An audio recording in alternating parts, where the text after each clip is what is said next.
if I do this, what if this happens? If I say this, what if this happens? Oh. And if that were to happen, think about how uncomfortable that would be. And if I were in that situation, I would be a loser, a failure, and a fucking fraud. People would laugh at me and make fun of me. And people would find out about me. And that would be a joke.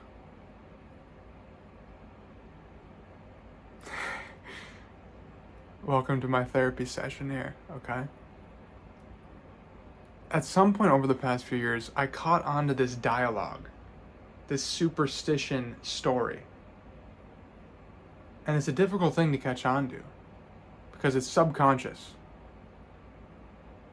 So there's the patterns. And it takes a certain level of consciousness to hook onto that. Like, wait, why am I doing that to myself?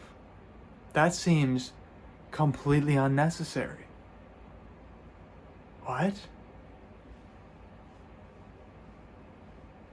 It's the biting of the tongue when discussing what I'm working on. The shying away from celebrating too loudly, right? Or even celebrating at all.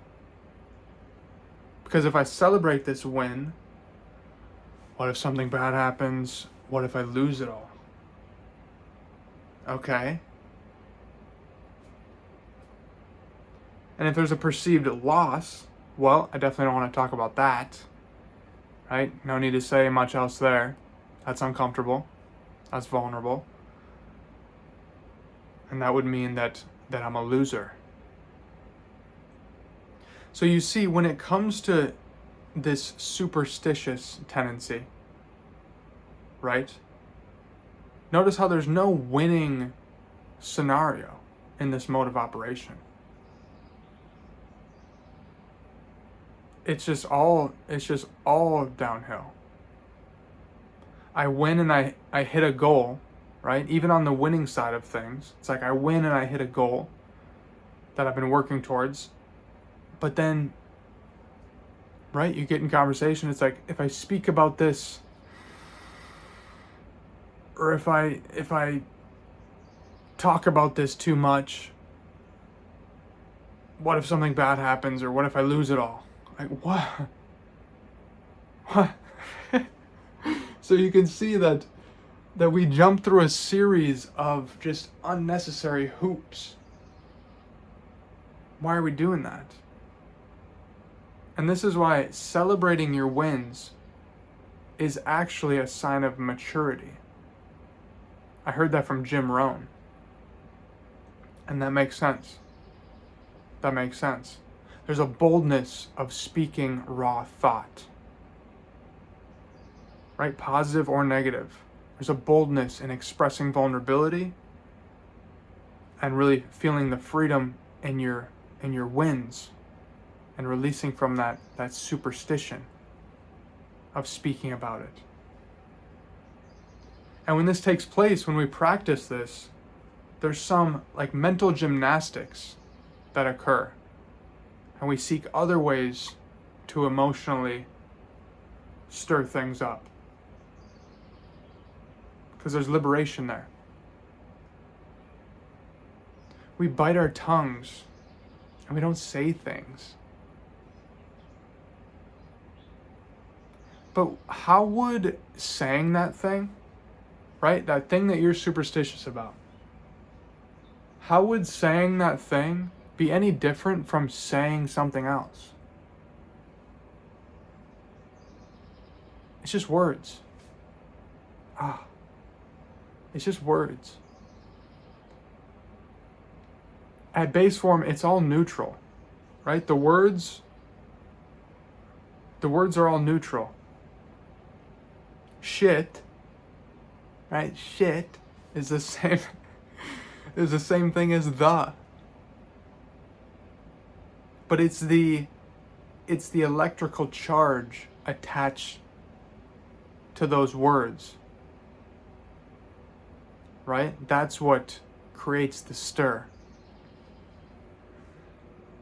The words are a conduit for funneling those emotions out of you.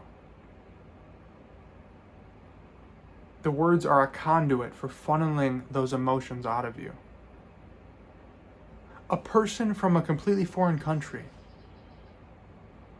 not understanding a lick of your language, they could sit in at your therapy session, okay? They could sit in at your therapy session. They could observe you emotionally just erupting and not get anything that you're saying. Isn't that interesting? So practice saying the things that feel uncomfortable and build hesitancy. It could be the most menial things. And I talked about a couple of them in here with me. Like, why would I trip over that? Why can't I celebrate a win? Why can't I tell people that I did this and I'm proud of it? There's power there. So see where the hesitancy lies. And why is that there? Seek that out. Observe the internal dismantling when you do that. There's a breaking of the dam. Break the dam and let the words freely flow downstream as needed.